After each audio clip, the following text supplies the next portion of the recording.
Hello बच्चों, good evening. आज हम लोग थर्मोकेमिस्ट्री का जो असाइनमेंट था आज उसका हम लोग सॉल्यूशन देखेंगे। ठीक है, चलो। तो फर्स्ट नंबर जो क्वेश्चन है कहता है एंथैल्पी ऑफ फॉर्मेशन Fe2O3 का हमारा दे रखा है ना, सॉरी वो निकालना है। Fe2O3 का एंथैल्पी ऑफ फॉर्मेशन निकालना है और स्टैंडर्ड हीट ऑफ रिएक्शन दे रखा है। तो देखो, स्टैंडर्ड हीट ऑफ रिएक्शन कितना दे रखा है, delta RH। Standard heat enthalpy या स्टैंडर्ड हीट ऑफ रिएक्शन ये दे रखा है -6.6 किलो कैलोरी, है ना। ये दे रखा है स्टैंडर्ड इंथैल्पी ऑफ रिएक्शन या हीट ऑफ रिएक्शन। ठीक है, अब जब भी ऐसा करें जब भी ऐसा करें कि हमें दे रखा हो स्टैंडर्ड इंथैल्पी ऑफ रिएक्शन और डेटा देखो क्या क्या का दिया हुआ है, एंथैल्पी ऑफ फॉर्मेशन दिया हुआ है ना। एंथैल्पी ऑफ फॉर्मेशन किसका, CO का दिया हुआ है, साथ ही साथ CO2 का दिया हुआ है। तो कभी भी अगर एंथैल्पी ऑफ फॉर्मेशन देता है ना तो एंथैल्पी ऑफ रिएक्शन, ठीक है, एंथैल्पी ऑफ रिएक्शन निकालने के लिए हम लोग क्या करते हैं, प्रोडक्ट का enthalpy of formation delta RH is equal to हम लोग लगाते हैं delta FH, that means enthalpy of formation of product, ठीक है, और minus enthalpy of formation of reactant. ठीक है, ये हम लोग फॉर्मूला लगाते हैं। फाइन, तो हम लोगों का enthalpy of reactant, fine, reactant हम लोग लगाते हैं। फाइन, तो देखो अब ऐसा है कि प्रोडक्ट का जब बात करेंगे तो प्रोडक्ट में हमारा कौन कौन सा है, एक हमारा CO2 है, दूसरा Fe है ना। तो क्या करें, enthalpy of reaction is equals to, ये एंथैल्पी ऑफ रिएक्शन दे रखा है 6.6। अब प्रोडक्ट में कौन कौन सा है, Fe है, तो Fe का कितना होता है, 0 होता है, यानी 0 × 2 0 ही आना है ना। फिर प्लस, और प्रोडक्ट में कौन है, कार्बन डाइऑक्साइड है, और कार्बन डाइऑक्साइड का कितना होता है, -94.1, है ना। तो -94.1 इंटू, देखो कितने मोल्स हैं यहाँ पे, 3 है, जितना भी मोल्स रहेगा ना उसको मल्टीप्लाई करना पड़ेगा। ठीक है, तो ये हमारा क्या आ गया, एंथैल्पी फॉर्मेशन ऑफ सारे प्रोडक्ट का कर दिए, माइनस एंथैल्पी ऑफ रिएक्टेंट का हमको निकालना है ना। तो रिएक्टेंट में Fe2O3 और 3CO है, तो Fe2O3 का x मान लिया और प्लस 3 CO है, तो CO का देखो तो एंथैल्पी ऑफ फॉर्मेशन कितना दिया हुआ है, -26.4, -26.4। क्लियर, अब इसको यहाँ से हम लोग क्या करेंगे, अच्छा ये क्या है, एंथैल्पी ऑफ रिएक्शन है, sorry enthalpy of formation for reactant है, ये वाला चीज़ है ना। तो प्रोडक्ट माइनस रिएक्टेंट करेंगे तो हम लोग का क्या आ जाएगा, एंथैल्पी ऑफ रिएक्शन जो कि दे रखा है, तो यहाँ से हम लोग क्या आ जाएगा, x is equals to solve कर लेंगे, और यही x क्या है, enthalpy of formation, enthalpy of formation किसका, एंथैल्पी ऑफ फॉर्मेशन किसका, तो Fe2O3 का है। क्लियर है ना, enthalpy of formation of Fe2O3, clear ना। तो इस क्वेश्चन से हम लोगों को जो की कॉन्सेप्ट मिला वो क्या है, तो मेनली की कॉन्सेप्ट जो है, की कॉन्सेप्ट मतलब इससे जो सीखा हमने वो क्या सीखा कि जब भी कभी एंथैल्पी ऑफ रिएक्शन निकालना हो तो फॉर्मेशन के डेटा का यूज करेंगे हम लोग, और formation of product, enthalpy of formation of product minus enthalpy of formation of reactant करेंगे। ठीक है ना, और जितने भी मोल्स रहेंगे उसको सॉल्व करके, कोई दिक्कत। ये क्वेश्चन नंबर फर्स्ट का था। ठीक है, क्वेश्चन नंबर फर्स्ट को अब इसको x सॉल्व कर लेना, यहाँ से enthalpy of formation of Fe2O3 आ जाएगा। यहाँ तक मुझे नहीं लगता है कि कोई प्रॉब्लम होना चाहिए। चलो क्वेश्चन नंबर 2 का बात करते हैं। ठीक है, आप चाहो तो स्क्रीनशॉट ले सकते हो। चलिए क्वेश्चन नंबर 2 कहता है, फिर से कहता है enthalpy of formation of FeO। ठीक है, enthalpy of formation of FeO, और क्या क्या दे रखा है, FeO Fe2O3 2 दे रखा है, एंथैल्पी ऑफ द रिएक्शन। ठीक है, देखो फिर से वही करना है, एंथैल्पी ऑफ फॉर्मेशन दे रखा है और हमको एंथैल्पी ऑफ रिएक्शन निकालने के लिए बोल रहा है ना। तो फिर से क्या करें, वही काम कर लेते हैं, है ना। तो हमने क्या किया, क्वेश्चन नंबर 2 के लिए, क्वेश्चन नंबर 2 के लिए देखो क्या बोला है, एंथैल्पी ऑफ द, यहाँ पे द है, ठीक है ना। तो एंथैल्पी ऑफ रिएक्शन निकालने के लिए बोला है। तो एंथैल्पी ऑफ रिएक्शन कैसे करते हैं, प्रोडक्ट का फॉर्मेशन और माइनस रिएक्टेंट का फॉर्मेशन। ठीक है ना, enthalpy of formation of reactant. Clear, यही काम करेंगे हम लोग, है ना। तो क्या करें, देखो तो एंथैल्पी ऑफ रिएक्शन निकालना है प्रोडक्ट में देखो तो कौन कौन सा है हमारा, Fe2O3 है ना। तो Fe2O3 का फॉर्मेशन देखो डेटा दिया होगा, ये तुम्हारा ये वाला है ना, यानी -822.2 और Fe2O3 1 मोल है तो उसको तो रहने दो, 1 से गुना क्या करना है ना, प्रोडक्ट सिर्फ यही था। अब माइनस रिएक्टेंट करना है, तो रिएक्टेंट में कौन है, O2 है और FeO है। तो FeO का देखो दिया हुआ है -267 -267.9 है ना। तो रिएक्टेंट के लिए क्या करें, -267.9 इंटू क्या करना पड़ेगा 2, क्योंकि 2 मोल दिया हुआ था है ना। अब फिर अब इसका नहीं लेंगे, क्यों नहीं लेंगे, क्योंकि O2 क्या है, स्टैंडर्ड स्टेट में है ना। अच्छा है, तो O2 स्टैंडर्ड स्टेट में, तो जब भी स्टैंडर्ड स्टेट में कोई सब्सटेंस रहता है तो उसका एंथैल्पी ऑफ फॉर्मेशन क्या करते हैं हम लोग, जीरो लेते हैं, ठीक है ना। ऑक्सीजन का स्टेबल स्टेट कौन सा है, O2 है, तो उसका जीरो लेंगे, डेट्स वाई कि उसका नहीं लिया है। क्लियर, इसको आप सॉल्व कर लेना, यहाँ से एंथैल्पी ऑफ रिएक्शन आ जाएगा। क्लियर, चलो मेरे ख्याल से क्लियर हो गया होगा। इसमें भी की कॉन्सेप्ट वही है कि एंथैल्पी ऑफ रिएक्शन निकालना है तो प्रोडक्ट का फॉर्मेशन एंथैल्पी माइनस रिएक्टेंट का फॉर्मेशन एंथैल्पी कर दो, तुम्हारा एंथैल्पी ऑफ रिएक्शन आ जाएगा। क्लियर, चलो क्वेश्चन नंबर 3 देख लेते हैं। क्वेश्चन नंबर 3 क्या कहता है, क्वेश्चन नंबर 3 बोल रहा है कि enthalpy change involved in oxidation of glucose is इतना। ठीक है, देखो क्वेश्चन बोला है कि enthalpy change in the oxidation of glucose is इतना -2880 किलो जूल पर मोल। 25% एनर्जी जो है अवेलेबल है मस्कुलर वर्क के लिए, ठीक है ना।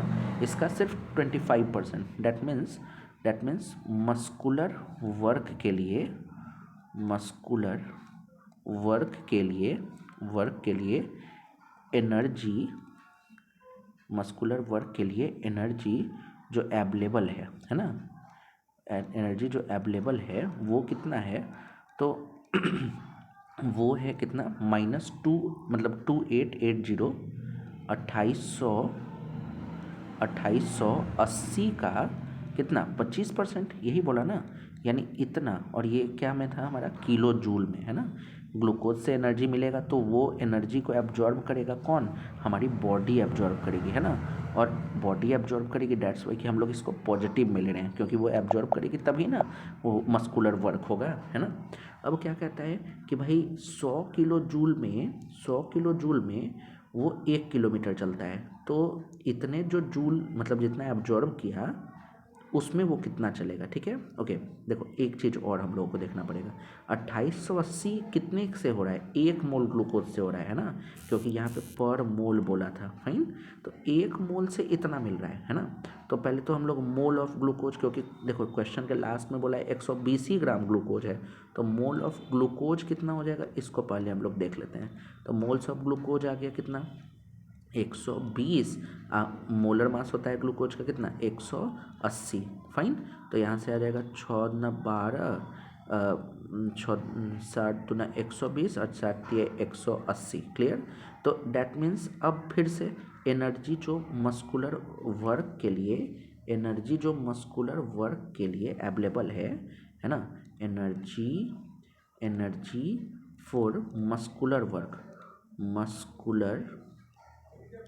Muscular work, energy for muscular work कितना हो जाएगा बताओ, ये हो जाएगा। अब ये पूरा जो डाटा है ये कितने के लिए है, 1 मोल के लिए था ना, है ना, ये कितने के लिए था 1 मोल के लिए था। अब हमको कितना चाहिए 2/3 मोल के लिए, तो कितना हो जाएगा 2880 गुना 25/100, ये 1 मोल के लिए था, 2/3 मोल के लिए कितना हो जाएगा इंटू 2/3 है ना, किलो जूल। अब क्या कहता है कि भाई हम जो है ना, मतलब जो भी ये है वर्क हो रहा था 100 किलो जूल में 1 किलोमीटर चल रहा है, तो इतना किलो जूल में कितना किलोमीटर चलेगा, तो बताओ। तो हम लोग को निकालना है किलोमीटर, है ना, किलोमीटर कितना किलोमीटर जो है नीडेड टू वॉक, तो किलोमीटर कितना दौड़ेगा, किलोमीटर इज इक्वल्स टू कितना हो जाएगा, तो 1 किलोमीटर 100 किलो जूल से चल रहा है ना।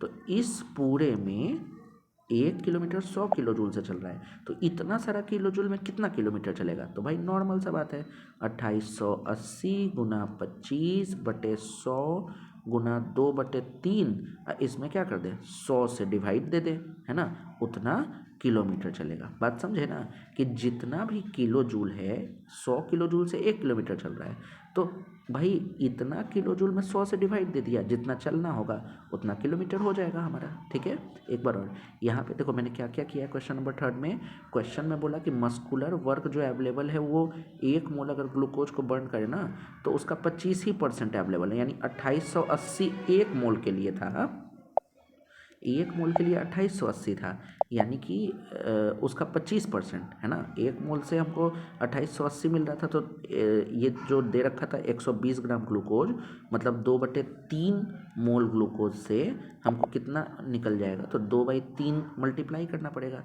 यानी 2880 का 25% गुना 2/3। अब बोला था कि 100 किलो जूल में जो है 1 किलोमीटर चल रहा है, तो इतना सारा जो किलोमीटर है, सॉरी किलो जूल है, उसमें 100 से डिवाइड दे दिया। अब उससे क्या पता चल जाएगा हमको कि कितना किलोमीटर चलेगा, डेट्स सॉल्व, है ना। सॉल्व करना, आई थिंक शायद 4 पॉइंट समथिंग आ रहा था मुझे, जैसा कि याद है। ठीक है, चलिए अब आगे बढ़ते हैं, क्वेश्चन नंबर 4 चेक करते हैं। ठीक है, क्वेश्चन नंबर 4 क्या बोल रहा है? क्वेश्चन नंबर 4 कहता है कि एक एथलीट है ना, एक एथलीट है और वो क्या कर रहा है, 90 ग्राम ग्लूकोज है, 90 ग्राम ग्लूकोज से जनरेट करता है 1760 किलो जूल ऑफ एनर्जी, है ना। एक एथलीट है जो 90 सॉरी कहा गया, हाँ, एक एथलीट है जो 90 ग्राम ग्लूकोज से जनरेट करता है 1760 किलो जूल ऑफ एनर्जी और यूटिलाइज करता है कितना? अच्छा ठीक है, चलो देखो इस क्वेश्चन का बात करते हैं। क्वेश्चन नंबर 4 में क्या बोला कि भाई टोटल जो है 90 ग्राम ग्लूकोज से 1760 किलो जूल उसको एनर्जी मिलता है, 80% जो है वो उस इवेंट में ख़त्म कर देता है, तो बच गया 20%। अब कह रहा है कि वो एनर्जी को स्टोर नहीं करेगा, वो क्या करेगा, उसको भी यूज करके water would be need to perspire, ठीक है, यानी वाटर को वेपोराइज करेगा, है ना। तो एक काम करते हैं, कितना एनर्जी जो है जिसका यूज करके वाटर को वो वेपोराइज करेगा, तो वो हम लोग निकाल लेते हैं, ठीक है ना। That means energy, energy for perspire मतलब वेपोराइजेशन, कोई नया वर्ड नहीं है, परस्पायर ऑफ वाटर कितना बताओ, 20%, क्योंकि 80% जो है gained energy in the event बोला है ना, कि यूटिलाइज कर जाता है 80% एनर्जी, तो 20% बच जाएगा, है ना, यानी 1760 का 20% हम लोगों को बच गया। अब कहा ना, क्या कहा इसने कि जो हमारा एंथैल्पी ऑफ इवेपोरेशन है वो कितना है, 44 किलो जूल है। ये जो आया था हमारा किलो जूल में आया था ना, तो 44 किलो जूल में जो है 1 मोल पानी को वेपोराइज करता है ना, तो 44 किलो जूल में 1 मोल को करता है, तो इतने किलो जूल में कितना मोल को करेगा ना, यानी number of moles of water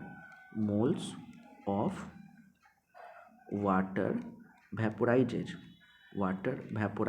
ठीक है, वाटर वेपोराइजेज कितना हो जाएगा, वेपोराइजेज होगा बताओ, जितना भी टोटल एनर्जी है 20/100, देखो कहा था ना कि 1 मोल पानी को वेपोराइज होने के लिए कितना चाहिए, 44 किलो जूल चाहिए, तो इतना किलो जूल में भाई कितना का ज़रूरत पड़ेगा, तो क्या करेंगे, डिवाइडेड बाई 44 किलो जूल, है ना। बात समझ में आया, डिवाइड करेंगे 44 किलो जूल से, तो हम लोग को क्या मिल जाएगा, नंबर ऑफ मोल्स जो कि वेपोराइज होगा, इसको सॉल्व कर लेना, वही नंबर ऑफ मोल्स मिल जाएगा। शायद यहाँ पे पूछा था मास, पूछा था, अवॉइड मास ऑफ वाटर, तो मास कैसे निकलेगा, मास ऑफ वाटर के लिए क्या करेंगे, मोल्स इनटू कितना, 18, ठीक है, मल्टीप्लाई कर देंगे, सॉल्व कर देंगे, हमारा आंसर आ जाएगा, है ना, क्लियर। तो ये हमारा क्वेश्चन नंबर 4 भी हो गया। चलिए क्वेश्चन नंबर हम लोग 5 देखते हैं, ठीक है। 5 नंबर क्या कहता है 5 नंबर क्या कहता है कि एक स्टैंडर्ड हीट ऑफ फॉर्मेशन है CCl4 का। देखो ये भी एकदम सेम क्वेश्चन है ना, क्यों, क्योंकि इसमें भी वही चीज़ बोला है कि स्टैंडर्ड इंथैल्पी ऑफ फॉर्मेशन है और सबका दे रखा है और उस रिएक्शन का डेटा हम लोग को निकालना है ना। ठीक है, देखो ये भी हमारा सेम तरह का ही क्वेश्चन है। चलो फिर भी हम लोग थोड़ा सा इसको देख लेते हैं। देखो क्या बोला है क्वेश्चन नंबर 5 नंबर क्या बोलता है कि भाई एक ये जो रिएक्शन है इसमें स्टैंडर्ड हीट ऑफ रिएक्शन निकालिए। तो जैसे पहले बताए थे तो इसमें भी बताने का तो ज़रूरत नहीं है ना। Enthalpy of reaction is equals to product में क्या है HCl, और देखो HCl हमारा सबसे लास्ट में है और HCl का डेटा हमको कितना दे रखा है, अच्छा -92.5 है ना। तो product minus reactant, enthalpy of reaction, और देखो यहाँ पे फॉर्मेशन बोला है तो एंथैल्पी ऑफ रिएक्शन जो है फॉर्मेशन के टर्म में हम लोग क्या लिखते हैं, enthalpy of formation of product minus enthalpy of formation of reactant, यही तो हम लोग लिखते हैं है ना। तो enthalpy of formation of product में हमारा क्या है 4 मोल HCl है ना। तो 4 इंटू HCl का डेटा कितना है -92.5, फाइन। ये हो गया हमारा HCl का हो गया, प्लस CO2 का देखो तो कितना है -393.7 है ना। ये हमारा 7 हो गया। अब उसके बाद प्रोडक्ट का काम खत्म, ये प्रोडक्ट मैंने लिख दिया, माइनस रिएक्टेंट का लिखना है। तो रिएक्टेंट में CCl4 और H2O है, तो H2O का 2 मोल है, तो H2O का डेटा कितना है -241, यानी -241.8 इंटू वाटर 2 मोल्स था तो 2 से मल्टीप्लाई किया, और फिर उसके बाद ये हम लोग का रिएक्टेंट का लिख रहे हैं ना, रिएक्टेंट का लिख रहे हैं, फाइन। तो रिएक्टेंट का क्या हो जाएगा H2O का लिख दिया। अब CCl4 का देखोगे तो वो कितना है -106.7, और ये एक ही मोल है ना। डैट मीन्स इसको सॉल्व करोगे ये हम लोग का क्या आ जाएगा, एंथैल्पी ऑफ रिएक्शन आ जाएगा। क्लियर। चलो क्वेश्चन नंबर 6 का बात करते हैं। ये 6 नंबर अच्छा है, enthalpy of hydrogenation of cyclohexene. तो देखो सबसे पहले क्वेश्चन अच्छे से पढ़ो, ठीक है। क्या बोल रहा है, स्टैंडर्ड एंथैल्पी ऑफ कंबसन दे रखा है, हाइड्रोजन का दिया, साइक्लोहेक्जीन का दिया, साइक्लोहेक्जेन का दिया है ना। और मांग क्या रहा है, enthalpy of hydrogenation of cyclohexene. तो फर्स्ट ऑफ ऑल तो पहले रिएक्शन लिखना है, हाइड्रोजनेशन मतलब एडिशन ऑफ हाइड्रोजन है ना, किसका, साइक्लोहेक्जीन का। तो साइक्लोहेक्जीन कैसा बनेगा, ऐसा बनेगा है ना। और इसमें क्या करेंगे, हाइड्रोजन ऐड करेंगे, तो ये क्या होगा, हाइड्रोजन ऐड होके हमारा हो जाएगा साइक्लोहेक्जेन। क्लियर। तो साइक्लोहेक्जेन हो जाएगा, इसी को बोलते हैं हाइड्रोजनेशन रिएक्शन है ना। अब देखो क्या होगा कि हम लोगों को कंबसन दे रखा है और हमको मांग क्या रहा है, इसके लिए एंथैल्पी। तो जो इसके लिए हाइड्रोजनेशन एंथैल्पी है तो ये एक तरह से क्या है, रिएक्शन एंथैल्पी है। अरे इस रिएक्शन का एंथैल्पी जो होगा इसको हाइड्रोजनेशन कहेंगे है ना। होना तो सबको भाई इंसान ही है, मतलब जैसे अगर लोग हैं तो सब तो इंसान ही है, लेकिन पार्टिकुलर का नाम अलग अलग है। हम पढ़ाते हैं तो हम टीचर हो गए, तुम जो है पढ़ते हो तो तुम स्टूडेंट हो गए। सिमिलरली ये भी एंथैल्पी ऑफ रिएक्शन ही है, लेकिन बस खास नाम रख दिए, क्यों, क्योंकि इसमें हाइड्रोजनेशन, हाइड्रोजन ऐड हो रहा है तो इसकी एंथैल्पी ऑफ हाइड्रोजनेशन कर दिया। क्लियर। चलो अब देखो सुनो, इसमें में की कॉन्सेप्ट है और समझना है। एंथैल्पी ऑफ रिएक्शन जो है फॉर्मेशन के टर्म में प्रोडक्ट माइनस रिएक्टेंट कर देते हैं ना, लेकिन अगर सबका कंबसन दिया हुआ है ना तो तुमको क्या करना है, रिएक्टेंट माइनस प्रोडक्ट करना है, ठीक है, रिएक्टेंट माइनस प्रोडक्ट। अब ऐसा करते क्यों है, ये क्लास में बताए हुए हैं ना, तो तुम लोग अपना जाके कॉपी में देखना, या फिर कोई ज़रूरत नहीं है, सीधा याद रखो, ठीक है। तो रिएक्टेंट में हमारा देखो तो कौन है, साइक्लोहेक्जीन है, तो साइक्लोहेक्जीन का देखो तो डेटा दिया होगा हमारा, साइक्लोहेक्जीन हेक्जीन का बीच में है ना, तो माइनस, ये -3800 है, तो -3800। क्लियर। अब माइनस देखो, अच्छा हाँ रिएक्टेंट है ना, तो पहले रिएक्टेंट का हम लोग क्या करेंगे, प्लस करें है ना। तो -3800, फिर हाइड्रोजन 1 मोल है, तो हाइड्रोजन का डेटा कितना है हमारा -241, -241। फिर उसके बाद प्रोडक्ट का एंथैल्पी ऑफ कंबसन देखो तो कितना है -3920, तो -3920। अब क्या हो जाएगा, इसको सॉल्व करेंगे तो ये तो सॉल्व भी हो जाएगा, -4041 -3920, माइनस माइनस प्लस हो जाएगा, सॉरी ये क्या आ जाएगा, 1 - 1 4 में से 0 जाएगा तो 2, और 40 में से 39 121 है ना। और 6 का शायद आंसर भी -121 ही था, हाँ -121 किलोजूल पर मोल। ठीक है, तो इसमें कॉन्सेप्ट मिला हम लोग को, है ना, कि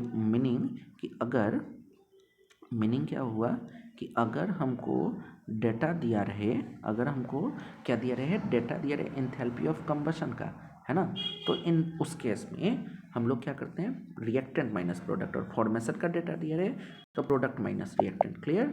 चलो आप लोग स्क्रीनशॉट ले सकते हो।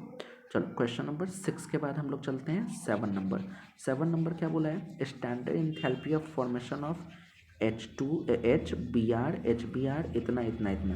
तो बताओ एक बात, ये भी तो सेम ही रिएक्शन है ना, एंथैल्पी ऑफ फॉर्मेशन दिया हुआ है तो प्रोडक्ट माइनस रिएक्टेंट करेंगे, डेट्स ऑल, है ना, प्रोडक्ट माइनस रिएक्टेंट करेंगे, वो हम लोग का क्या हो जाएगा, निकल जाएगा डेटा। चलो फिर भी मैं थोड़ा सा हिंट दे देता हूँ, थोड़ा सा देख लेता हूँ। क्वेश्चन नंबर 7 का बात कर रहे हैं, फाइन। चलो क्वेश्चन नंबर 7 क्या कहता है, समझिएगा। 7 कहता है standard enthalpy of formation of H B R दे रखा है जो भी, calculate the enthalpy change of the following reaction. चलो पहला रिएक्शन देखो क्या दिया हुआ है, H gaseous plus bromine gaseous, और ये बना रहा है क्या, एच बी आर बना रहा है ना, एच बी आर गैसियस बना रहा है। क्लियर? अब देखो हम लोगों को इसके लिए निकालना है, क्या निकालना है, standard enthalpy, calculate the enthalpy change of the following reaction. चलो एंथैल्पी चेंज निकालना है तो क्या करें, enthalpy change that means delta R H, है ना, और सबका फॉर्मेशन दिया हुआ है तो क्या करते हैं, delta formation, enthalpy of formation of product minus enthalpy of formation of क्या, रिएक्टेंट, है ना। तो क्या करेंगे, फॉर्मेशन प्रोडक्ट क्या है, एच बी आर है, तो एच बी आर का डेटा देखो कुछ दे रखा होगा, ये दे रखा है -36.4, -36.4। फिर उसके बाद रिएक्टेंट में क्या है हमारा, बी आर और एच है, तो बी आर का कितना है 111.8, 111.8, ठीक है, minus product minus reactant, reactant में और क्या है हमारा, एच भी है तो -218.0। अब इसको हम लोग सॉल्व कर देंगे, डेल्टा आर एच बन जाएगा। क्लियर?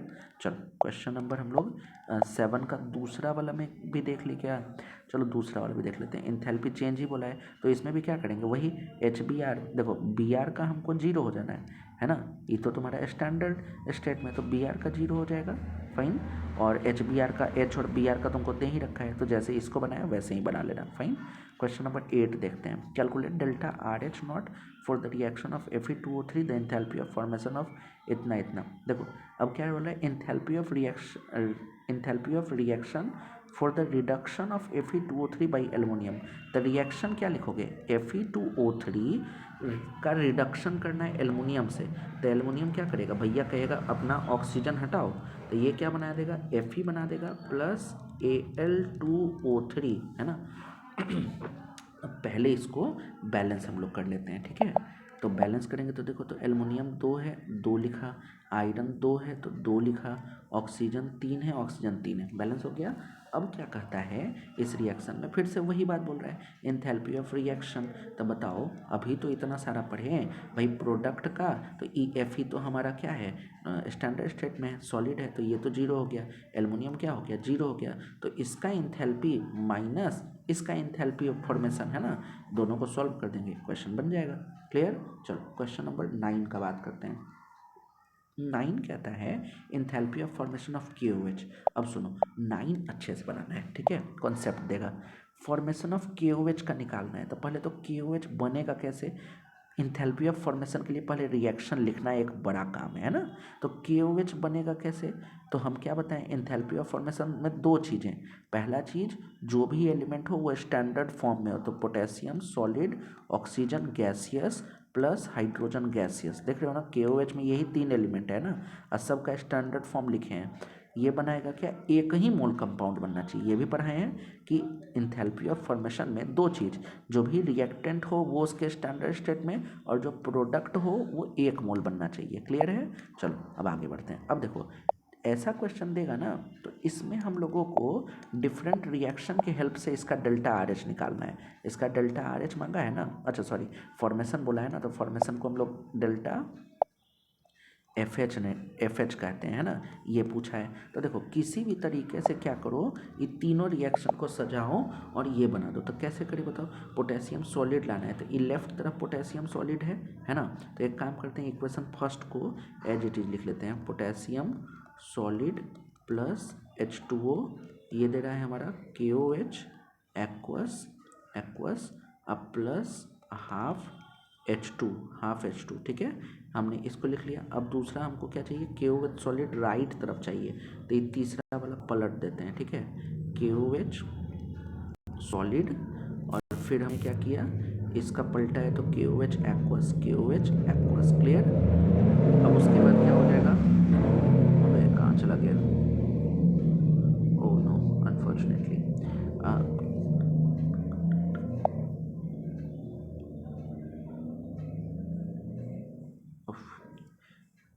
चलो मैं ये क्वेश्चन अब तुमको चल लो मैं एक बार देख ही लेता हूँ, मैं बताता हूँ।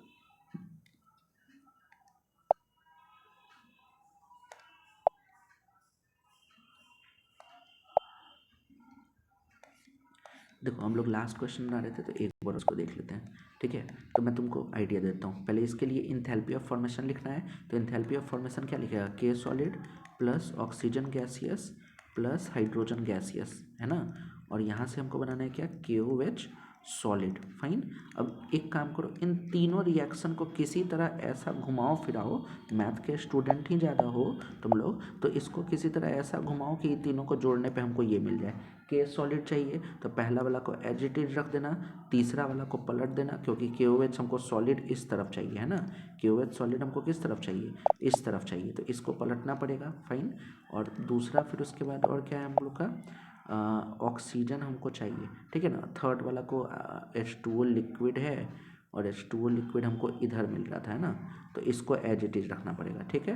तो देखो इस रिएक्शन को पलटोगे तो इसका एंथैल्पी भी पलट जाएगा, 58.6 रखना पड़ेगा, और इसको तुम क्या किए थे, इसको एज इट इज रखे थे, तो इसको भी रख दो एज इट इज। ये तीनों को सॉल्व करके मतलब जोड़ दोगे, हम लोग का ये आंसर आ जाएगा, ठीक है। तो ये फर्स्ट पेज हमारा फिनिश होता है, सेकंड पेज के लिए नेक्स्ट बार मिलते हैं तो बताते हैं, ठीक है। आज के लिए थैंक यू सो मच।